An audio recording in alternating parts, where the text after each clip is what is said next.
Hello folks, this is going to be a video tutorial on the massive modulation tools that we used the other day.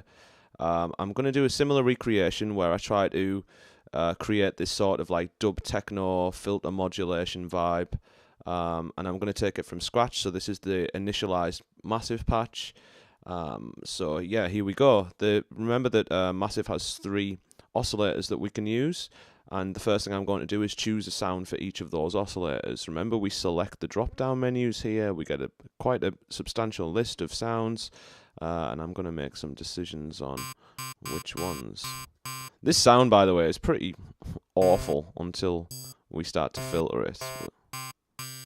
Like, I wouldn't use it on its own. Yeah. Again, remember that the wavetable position is like cycling through stages of the sound. There's a collection of waves stored for each one of these selections, and we're cycling between those, and each one's got its own timbre. I'm happy with that one. I think I used this one in class, this sonic one. So for the second oscillator, the level, the amplitude will be down. So once you've selected your oscillator, make sure you push it up so you can hear it. And do have a cycle through the wavetable positions, because there might be one that you like the timbre of more than the others. And what did I use on the bottom? I think it was like this inharmonic thing. Remember, select the waveform and then make sure you push that amp up. Yeah, it's got a bit of beef to it. Cool. Okay, cool. I'm not making... I'm not labouring this, because really all the work and all the excitement comes from the filtering. So, what else did I do in class? Okay, yeah, so I'm actually going to make this a chord immediately by going to my MIDI effects at the side, dragging chord in, and I'm going to make this a minor chord by typing in +3 and +7. Cool.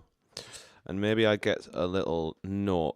A little MIDI clip rolling with some notes in too. Let's just make it a 2-bar loop. Go away, massive. Okay, let's make this 16ths. And let's go for that triplet vibe. Just going to turn this down a second. Let's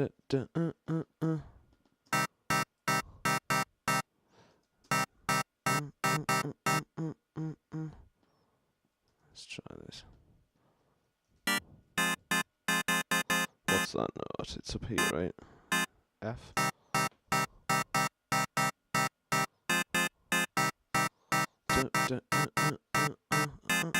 Maybe I'll throw the metronome on, just make sure this is in time.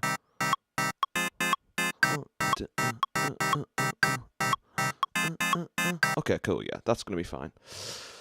Awesome, right, Shift and Tab, get back to Massive. If your Massive window ever disappears, you click the little spanner and it will reappear. Okay, so... made some decisions about the waveforms. Really, when I do sound design, the next thing I always do is make some adjustments to the amplitude envelope. But in this case, I'm not really fussed. It sounds okay as it is. But if I wanted to make changes to the amplitude envelope, I would be selecting envelope 4 down here. Envelope 4 is already routed to your amplifier, meaning that it is your amplitude envelope. We could change that if we want to. We could get rid of it by right-clicking and going off and select a new one, drag it over. But this is fine. Maybe I'll decrease the attack a little bit. Kind of want there to be some sustain on this. Remember, sustain is level here. Maybe I want some extra. Yeah, push the release out a bit. Okay, so yeah, I lied. I've made changes to the envelope. Right. The next thing we need to do is to send all 3 of these oscillators through to a filter, and I'm only going to work with a single filter for this. Things can be more exciting with a second filter, but for the purposes of this demo, I'm just going to send things through to filter 1. Each oscillator has a slider here, here, and here. F1 and F2, filter 1, filter 2. I'm going to click and drag each one up to filter 1. Now when I play this clip... oh, actually we haven't selected a filter type. We've sent them through to the filter, the oscillators through to the filter, but now we need to apply a filter type to filter 1. Filter 1 lives here. It's currently set to none. I'm going to change it to a low pass. Now when I press play, we're not going to hear anything because the cut-off is completely closed. It's a low pass. In this position, the cut-off is closed, so I need to open it up. And I am going to boost the resonance a little bit. I might need to push this back up. Cool.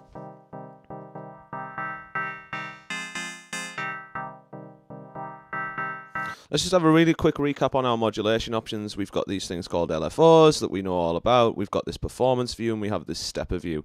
The two that we're interested in today are the LFO and the performer view. The first thing I'm going to do is apply an LFO to the cutoff. I select the little arrow next to LFO 5 and I drag it, or I just move over to the box underneath the cutoff and click. With that applied, I now have to click and drag that number up or down. It doesn't matter which, but at that point we have some filter modulation happening via an LFO, and if I move this around, the values that it will modulate between change. I'm going to make it not so deep, so click and drag down a little bit.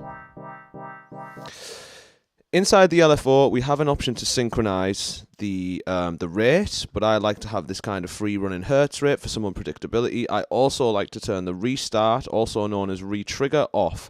With this active, every time a new MIDI note is received by the synthesizer, it restarts this envelope, and that can be cool if you want a very specific kind of filter modulation on each note, but I want something very different, so I'm going to turn this retrigger off. Let's see the differences, right? This gives you that same, with restart on, it gives you that same filter modulation via the LFO every single time a new MIDI note is received. With it off, it's not dependent on the MIDI notes, it just has this free running curve. And for me, it's more musical and more unpredictable, which is cool. Just gonna mess around with the pitch here. No, I'll leave it, it's fine.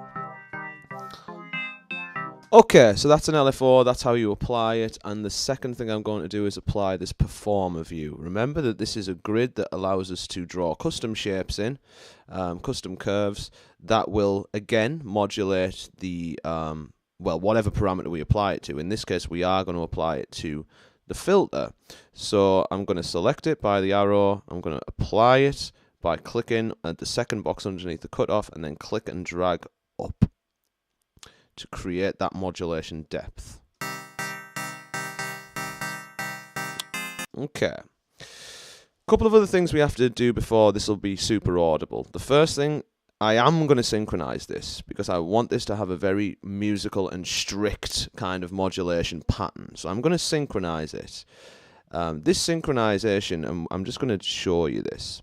I'm going to change the ratio. This 1:1 means that every bar this graph will move along. If I change this to 1:2, it means every half bar this graph will move along. And I'm going to change this to 1/8 notes and turn the restart off. Restart does exactly the same thing as the LFO, meaning that every time it receives a new MIDI note, it will restart this graph. We don't want that. We want the graph to move every step that we've defined here.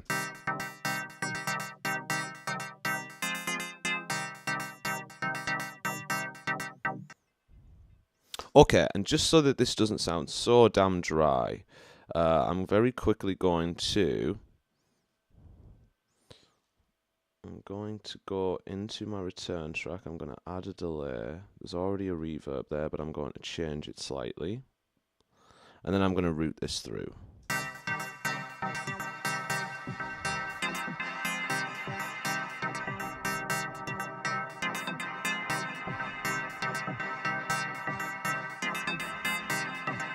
Maybe I'll move the delay first.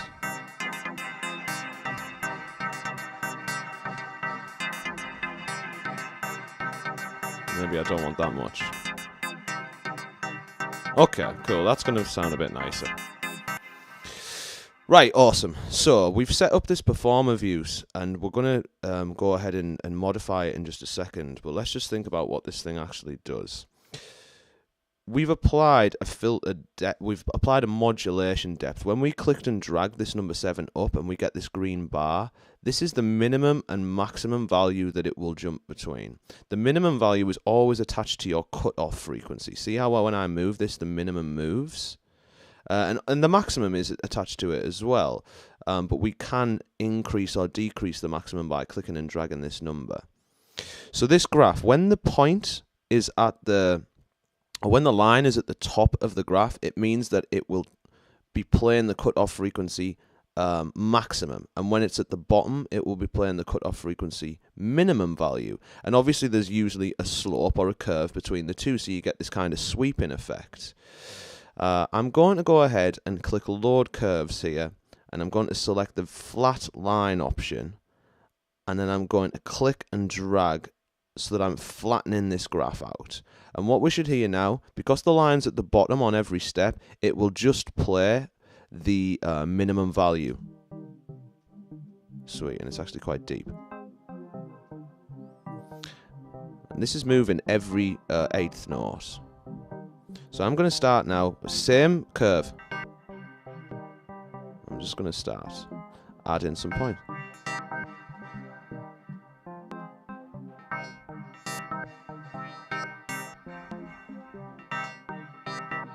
So remember, if this is its maximum, if I draw this curve up to the maximum here, it's playing the cutoff frequency, or it's modulating the cutoff frequency up to its maximum point, and when it's at its minimum, it's playing its minimum.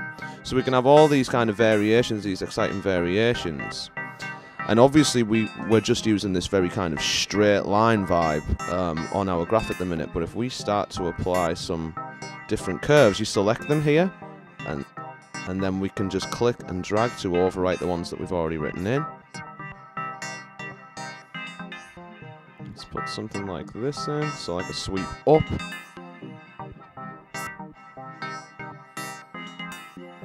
These ones down here can be really cool because they're like they have more than one kind of spike or curve in a single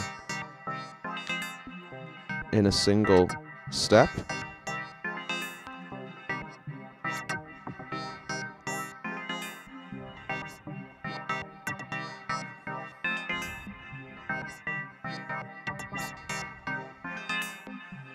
And I'm just going to move my cutoff frequency now. I don't really want that depth to be so hard, so I'm clicking and dragging.